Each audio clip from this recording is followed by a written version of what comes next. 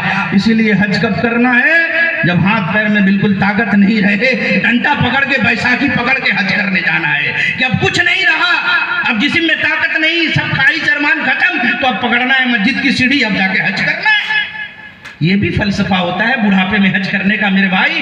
جوانی کی عبادت اللہ رب العزت کو بڑی پسند ہے, کیونکہ جوان آدمی نماز پڑھے, روزہ رکھے, حج کرے, زکات دے, پوری نشاط اور پوری قوت کے ساتھ کرتا ہے, پوری طاقت کے ساتھ کرتا ہے. اسی لیے آپ صلی اللہ علیہ وسلم نے فرمایا تھا کہ اپنی جوانی کو بڑھاپے سے پہلے غنیمت جانو. اللہ نے جو جوانی دی ہے اس کو اللہ رب العزت کی اطاعت و فرمانبرداری میں خرچ کرو. اور معاشرے کے اندر بگاڑ اور برائی کے اسباب میں ایک سبب نہی عن المنکر اور امر بالمعروف کو ترک کر دینا, نیکیوں کا حکم دینا اور برائیوں سے رکنا. آپ جانتے ہیں اللہ رب العزت نے کیا فرمایا, علماء جانتے ہیں, آپ نے سنا ہوگا, اللہ رب العزت فرماتا ہے کنتم خیر امت اخرجت للناس, تم وہ بہترین امت ہو جو لوگوں کے لیے پیدا کی گئی ہے.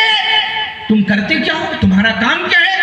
اخرجت للناس تأمرون بالمعروف وتنہون عن المنکر, تم نیکیوں کا حکم دیتے ہو, برائیوں سے روکتے ہو. آج ہم نہ کسی کو نیکیوں کا حکم دینے کی اپنے دل میں خواہش رکھتے ہیں اور نہ برائی سے روکنے کی خواہش رکھتے ہیں. میرے بھائی, آج مسلمان ہم اور آپ پریشان ہیں. ہر آدمی جب پریشان ہوتا ہے, اس کی کوئی نہیں سنتا, تو وہ کیا کرتا ہے؟ وہ کیا کرتا ہے؟ آخر میں مسجد میں جاتا ہے, نماز پڑھتا ہے, اللہ سے دعا کرتا ہے. اللہ کے رسول صلی اللہ علیہ وسلم نے فرمایا لَتَعْمُرُنَّ بِالْمَعْرُوفِ وَلَتَنْهَوُنَّ عَنِ الْمُنْكَرِ, تم لوگ ضرور بالضرور نیکیوں کا حکم دیتے رہو گے, برائیوں سے روکتے رہو گے.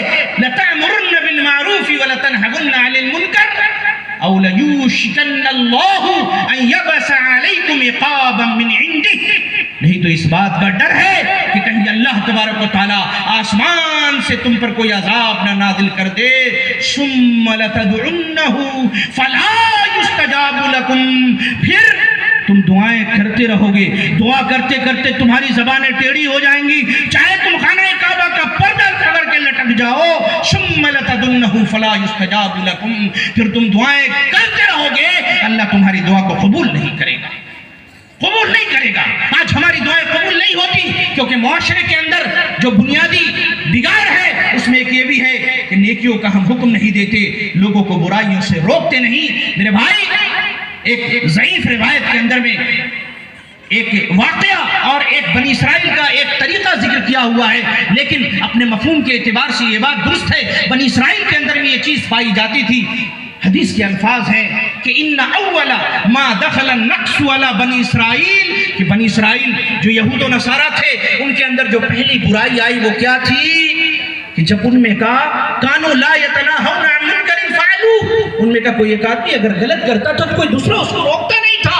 ہاں, اگر کسی نے روکا, کسی کو غلط کرتے ہوئے دیکھا, وہ کہتا تھا یا ھذا اتق اللہ دع ما تصنع, اے فلاں آدمی ڈر جا, اللہ سے ڈر, جو کر رہا ہے اس کو چھوڑ دے. فإنہ لا یحل لک, تیرے لیے کرنا جائز نہیں. لیکن جب دوسرے دن اس سے ملتا تو دیکھتا کہ اس برائی کو وہ پھر کر رہا ہے, لیکن اب وہ کیا کرتا, فلا یمنعہ ذلک ان یکون عقیلہ وشریبہ وجلیسہ, اس کے اس برائی پر قائم رہنے کے باوجود بھی وہ اس کے ساتھ اٹھنے بیٹھنے کھانے پینے اور اس کے ساتھ دوستیاں گانٹھنے سے باز نہیں آتا. فضرب اللہ قلوب بعضهم ببعض, اللہ نے جب عذاب نازل کیا تو سب کے دلوں کو یکساں کر دیا, سب پہ اللہ نے عذاب نازل کیا. اس کے بعد اللہ کے رسول صلی اللہ علیہ وسلم نے فرمایا لعن الذین کفروا من بنی اسرائیل وعیسی ابن مریم ذلك بما عصوا وكانوا يعتدون كانوا لا يتناهون عن منكر فعلوه. اللہ تبارک و تعالیٰ نے لعن الذین کفروا من اہل الکتاب, جو اہل کتاب ہیں بنی اسرائیل کے, اللہ تبارک و تعالیٰ نے ان پر نازل کی لعنت. اور لعن الذین کفروا من بنی اسرائیل علی لسان داؤد, حضرت داؤد علیہ السلام کی زبان, عیسیٰ ابن مریم کی زبانی.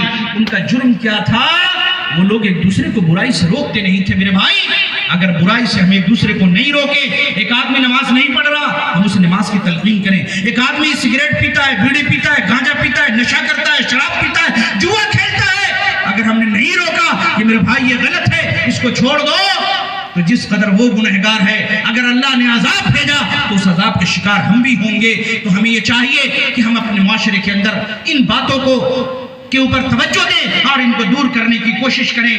لیکن ایک چیز یہ ہے کہ اس کا علاج کیا ہے؟ اس کا علاج یہ ہے کہ ہم اپنے ایمان کی تجدید کریں اور علم دین کا فروغ، مساجد کی تعمیر، مسجدوں کے اندر اگر تعمیر ہو رہی ہو بڑھ چڑھ کر کے حصہ لے، کیونکہ مساجد اللہ کے دین کے وہ محفوظ قلعے ہیں جہاں سے اللہ اور اس کے رسول کی باتیں بیان کی جاتی ہیں، جہاں آدمی اللہ کی بارگاہ میں آ کے سر جھکاتا ہے۔ اگر کسی علاقے میں مسجد نہیں تو کس قدر وہ منحوس اور بدبخت علاقہ ہوگا، اور اگر کسی علاقے میں مسجد ہو عالی شان عظیم الشان لیکن وہاں کے لوگ اگر نماز نہ پڑھیں، اللہ کی قسم قیامت کی دن وہ مسجد اللہ کی بارگاہ میں آپ کے خلاف شکایت کرے گی کہ میں خالی رہتی تھی، میری مسجد کے اندر میں صفیں بچھی رہتی تھی، چٹائیاں بچھی ہوتی تھی، لیکن اے اللہ تیرے بندوں میں سے یہ جو بستی والے ہیں یہ نماز پڑھنے کے لیے نہیں آتے تھے۔ میرے بھائی صرف مسجد بنا دینا کمال کی بات نہیں، بلکہ مسجد کی تعمیر افضل ہے، جنت میں اس کے بدلے میں اللہ آپ کو گھر عطا کرے گا، بہت بڑی نیکی ہے، ثواب جاریہ ہے، قیامت کی صبح تک آپ کو اس کی نیکی ملے گی، مرنے کے بعد بھی نیکی ملے گی۔ لیکن کب؟ اگر آپ نمازی رہیں گے تب۔ آپ نے مسجد کی تعمیر میں ڈھیر سارا پیسہ دیا، خود بے نمازی رہے تو آپ کی یہ نیکی شاید کہ آپ کے کسی کام نہ آ سکے۔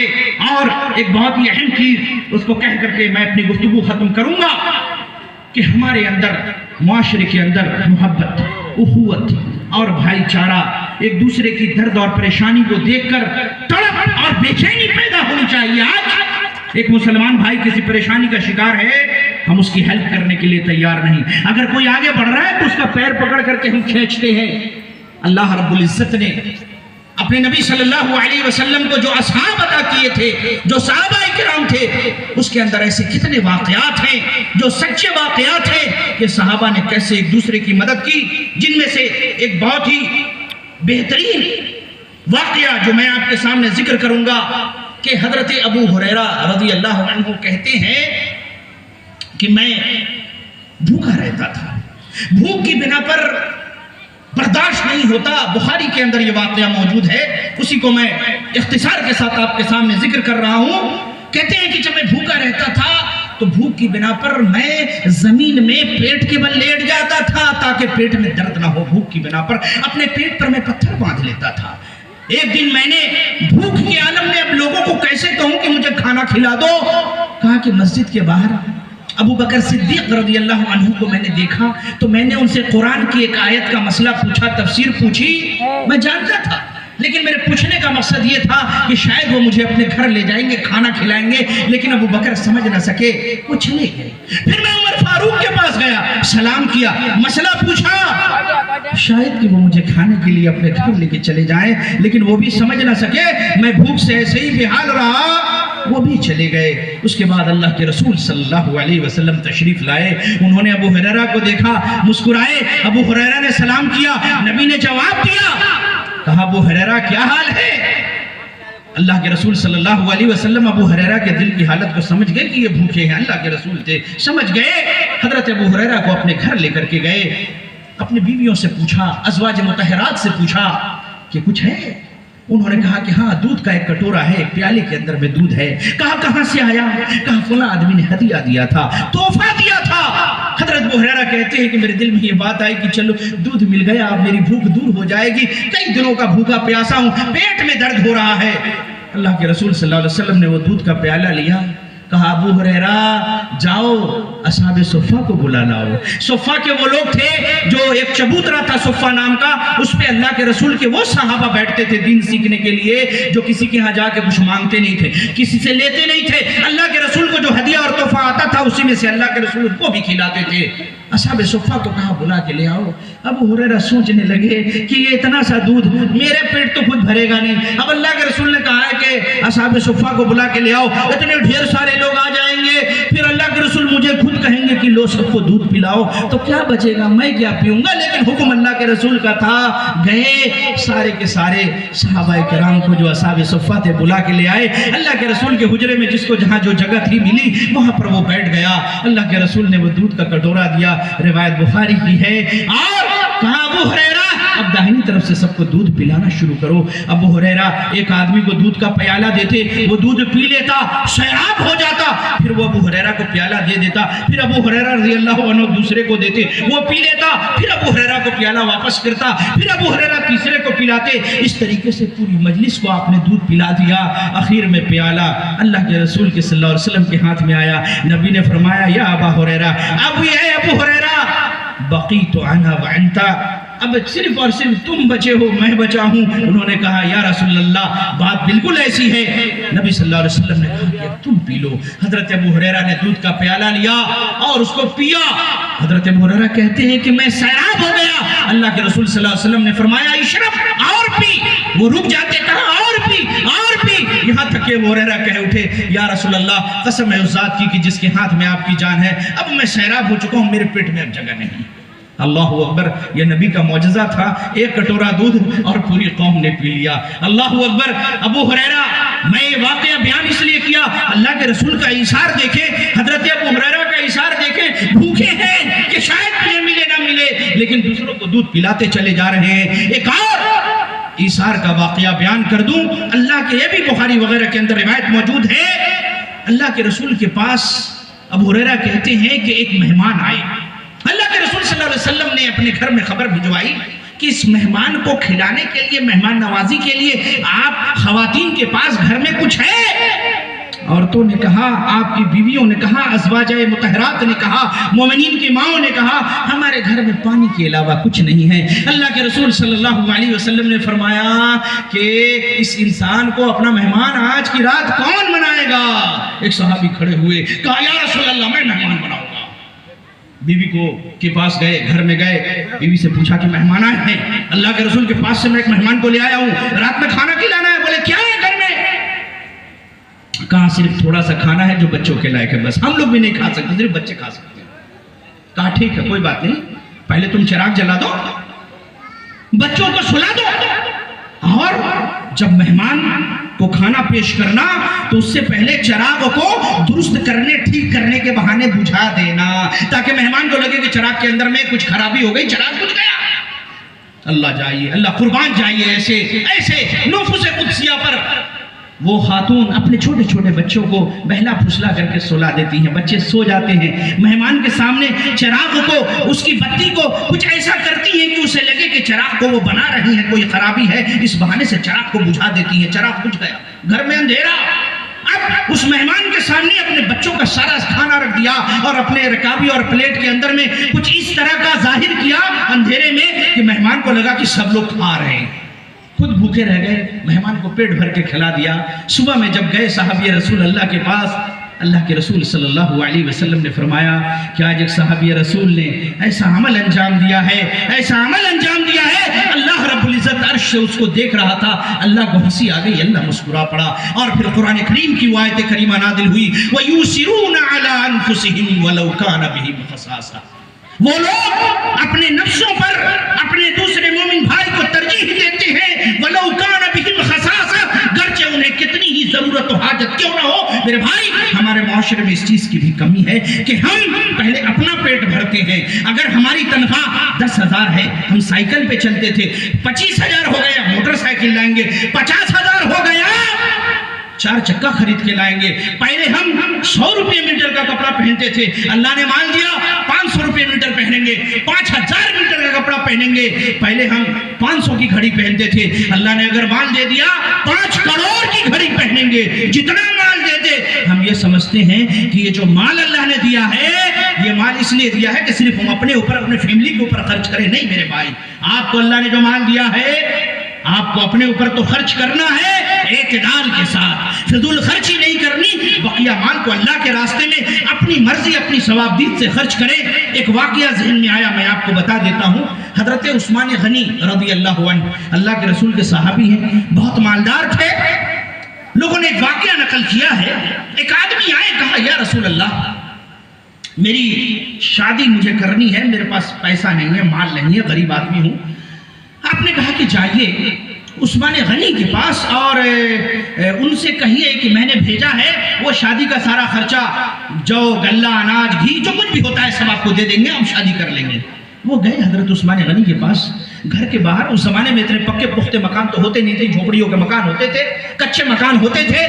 حضرت عثمان غنی رضی اللہ عنہ کی آواز سنائی دی گھر کے باہر، وہ اپنی بیوی کو ڈانٹ رہے ہیں کہ رات میں چراغ کی بتی، چراغ دیکھا ہے نا آپ نے بچپن میں، چراغ جب جلتی ہے تو اس کے نیچے تیل ہوتا ہے، کہا کہ چراغ کی بتی کو اتنا تم نے تیز کر دیا، بیوی کو ڈانٹ رہے ہیں، تیل زیادہ خرچہ ہو گیا۔ انہوں نے سوچا یا اللہ، کس کنجوس آدمی کے پاس میں آ گیا، چراغ کی بتی تیز ہو گئی، تیل زیادہ چل گیا، وہ اپنی بیوی کو ڈانٹ رہے ہیں، مجھے کیا ہیلپ کریں گے۔ پھر آ گئے اللہ کے رسول صلی اللہ علیہ وسلم، کہا نہیں جائیے آپ۔ وہ گئے حضرت عثمان غنی رضی اللہ عنہ نے ان کی امید سے زیادہ ان کی مدد کی، تعاون فرمایا۔ لیکن سوال یہ پیدا ہوتا ہے کہ بیوی کو چراغ کی بتی کے بڑھنے پہ، تیل کے زیادہ خرچ ہونے پر کیوں ڈانٹا؟ اسی لیے کہ فضل خرچی سے وہ لوگ بچتے تھے، وہ چاہتے تھے، وہ جانتے تھے کہ جو مال اللہ کے راستے میں مجھے خرچ کرنا ہے، اگر فضل خرچی سے میں نے آپ کو بچا لیا اپنے آپ کو، پھر جو مال بچے گا میں اس کو اللہ کے راستے میں خرچ کروں گا۔ لیکن ہمارے معاشرے کا یہ رواج ہے، اللہ ہم کو جتنا مال دے گا ہم اپنے اوپر خرچ کریں گے۔ گھر بہت اچھا پلاسٹر تھا، اس پر چنوٹا کروا دیا، پیسہ دیا، گاؤں میں مسجد بن رہی ہے، جامع مسجد، یہ نہیں کہ اس میں کام ہے، ماربل لگنا ہے، چھت بننی ہے، مصلی آئیں گے، نماز پڑھیں گے، 50,000 اللہ کے راستے میں خرچ کر دے، نہیں۔ اب وہ اپنے گھر میں پہلے ماربل لگائے گا، ٹائلز لگائے گا، وہ چھتوں کے اوپر میں جو ڈیزائن بنا کے طرح طرح کی بتیاں لگتی ہیں وہ لگائے گا، اور اپنے گھر کو بالکل دلہن کی طرح سجا دے گا۔ وہ یہ سوچتا ہے کہ جو مال اس کو اللہ نے دیا ہے اسے صرف اور صرف اپنے اوپر خرچ کرنا ہے۔ نہیں میرے بھائی، وَيُسِرُونَ عَلَىٰ أَنفُسِهِمْ وَلَوْ كَانَ بِهِمْ خَصَاصَةٌ۔ اور ایک آخری واقعہ نقل کر کے اپنی گفتگو ختم کر دوں، بخاری ہی کی روایت ہے، کوئی قصہ کہانی نہیں۔ اللہ کے رسول صلی اللہ علیہ وسلم کے صحابی خلیفہ ثانی حضرت عمر فاروق رضی اللہ عنہ فجر کی نماز ابھی شروع کیے تھے، ابو لولو نام کے ایک عجمی غلام نے حضرت عمر فاروق کو خنجر مار دیا پیٹ میں۔ حضرت عمر فاروق گر گئے، اس کے بعد وہ مسجد میں دوڑنے لگا اور ہر طرف خنجر چلاتا گیا۔ 13 لوگوں کو اس نے ایسا زخمی کیا کہ 13 لوگ اور مر گئے اس زخم کی تاب نہ لا کر۔ حضرت عمر فاروق رضی اللہ عنہ کی جب طبیعت کچھ سنبھلی تو لمبی حدیث ہے، کئی چیزیں اس میں ذکر ہیں، جو بنیادی چیز میں بتانا چاہتا ہوں۔ اللہ کے رسول صلی اللہ علیہ وسلم کے انتقال کے بعد آپ کی قبر کے ایک طرف داہنی جانب کس کی قبر ہے؟ حضرت ابو بکر صدیق رضی اللہ عنہ کی۔ بائیں طرف کی جگہ خالی تھی۔ حضرت عمر فاروق رضی اللہ عنہ نے اپنے بیٹے عبداللہ بن عمر رضی اللہ عنہ کو کہا کہ بیٹے، میری خواہش ہے کہ میں اللہ کے رسول کے بغل میں دفن کیا جاؤں، زندگی بھر ساتھ رہا، اللہ کے رسول کے بغل میں پہلو میں اگر میں دفن ہو جاؤں۔ اللہ کے رسول کہاں دفن ہے؟ اپنے حجرے میں۔ جو نبی جہاں انتقال کرتا ہے اس کو وہیں دفن کیا جاتا ہے۔ نبی صلی اللہ علیہ وسلم اپنے کمرے میں اما عائشہ کے حجرے میں دفن ہے، بغل میں ابو بکر دفن ہے۔ کہا کہ ابن عمر سے کہ میرے بیٹے جاؤ، اما عائشہ رضی اللہ عنہ سے اجازت طلب کرنا، لیکن یہ نہ کہنا کہ امیر المومنین نے اجازت مانگی ہے، بلکہ یہ کہنا کہ عمر بن خطاب نے اجازت مانگی ہے، کیونکہ اب میں خلیفہ نہیں رہا، میرے پوسٹ کا حوالہ مت دینا۔ کہنا کہ خطاب کے بیٹے عمر نے اجازت مانگی ہے، اگر آپ کی اجازت ہو تو میں اللہ کے رسول کے بغل میں اپنی قبر کھدوا لوں۔ اما عائشہ رضی اللہ عنہ کہتی ہیں جب حضرت عبداللہ بن عمر نے اجازت چاہی، کہا کہ میری دلی خواہش یہ تھی، وہ رونے لگی، کہ میں اللہ کے رسول کے بغل میں ہوتی، بیچ میں اللہ کے رسول، داہنی طرف میرے باپ ابو بکر صدیق اللہ کے رسول کے دوست خلیفہ اول، اور بائیں طرف میری قبر ہوتی اپنے شوہر اپنے نبی کے بغل میں۔ لیکن میں عمر کے اس درخواست کو رد نہیں کر سکتی، جہاں میں نے اپنے اوپر عمر کو ترجیح دے دی۔ اللہ اکبر۔ حضرت عمر فاروق کے پاس عبداللہ بن عمر جاتے ہیں، کہتے ہیں بیٹے کیا خبر لائے ہو؟ کہا کہ اجازت مل گئی ہے جیسا کہ آپ چاہتے تھے۔ کہا کہ بیٹے جب میری روح نکل جائے، میں تو اب مرنے ہی والا ہوں، تو میرے جنازے کو جب لے کے جانا وہاں دفن کرنے کے لیے، اس وقت بھی ایک بار پھر پوچھ لینا، اگر اس وقت بھی اما عائشہ انکار کر دے تو مجھے دفن نہ کرنا، مسلمانوں کے عام قبرستان میں دفن کر دینا، اور اجازت مل جائے دوبارے بھی تو دفن کرنا۔ حضرت عبداللہ بن عمر پھر دفن سے پہلے اما عائشہ سے اجازت طلب کرتے ہیں. وہ کہتی ہیں کہ ہاں میں نے اپنے اوپر عمر کو ترجیح دے دی ہے. اللہ اکبر. مرنے کے بعد بھی اور زندگی میں بھی یہ تھا صحابہ اور صحابیات کا جذبہ کہ وہ اپنے اوپر دوسروں کو ترجیح دیتے تھے. ارے دوسروں کو ترجیح دینا تو دور کی بات، ہم تو اپنے اوپر اللہ کے دین، اس کی مسجد، مدرسے اور گھروں کو نہیں ترجیح دیتے. پہلے ہم صرف اپنا سوچتے ہیں. میرے بھائی ہمیں غور کرنا چاہیے کہ ہم کہاں جا رہے ہیں، دین ہمیں کیا سکھا رہا ہے. اگر ہم نے اپنی حالت نہ سدھاری تو قرآن کریم کی وہ پہلی آیت جو ہم نے پڑھی تھی آپ کے سامنے کہ سورہ رات کی آیت نمبر 11، ان اللہ لا یغیر ما بقوم حتی یغیر ما بانفسہم، کہ اللہ تعالیٰ کسی قوم کی حالت اس وقت تک نہیں بدلتا جب تک کہ وہ اپنی حالت خود سدھارنے کے لیے تیار نہ ہو. اگر ہم رونا روتے رہے، گلہ شکوہ کرتے رہے کہ فلاں کی سرکار آ گئی، فلاں نے ظلم کیا، فلاں ہمارے لیے راستے زمین کو تنگ کر رہا ہے، فلاں ہمارا جینا مشکل بنا رہا ہے، یہ گلے شکوے ہم کرتے رہے، لیکن اگر ہم نے اپنی حالت نہ سدھاری، ان تنصر اللہ ینصرکم، اللہ نے فرمایا اگر تم اللہ کے دین کی مدد کرو گے اللہ تمہاری مدد کرے گا. اللہ کے دین کی مدد، اللہ کے دین کو قائم کرنا، مسجدوں کو آباد کرنا، نماز پڑھنا، اور جو دو چار معاشرتی خرابیاں آپ کے سامنے بیان کی گئیں ان چیزوں پر توجہ دے کے اس کو دور کرنا.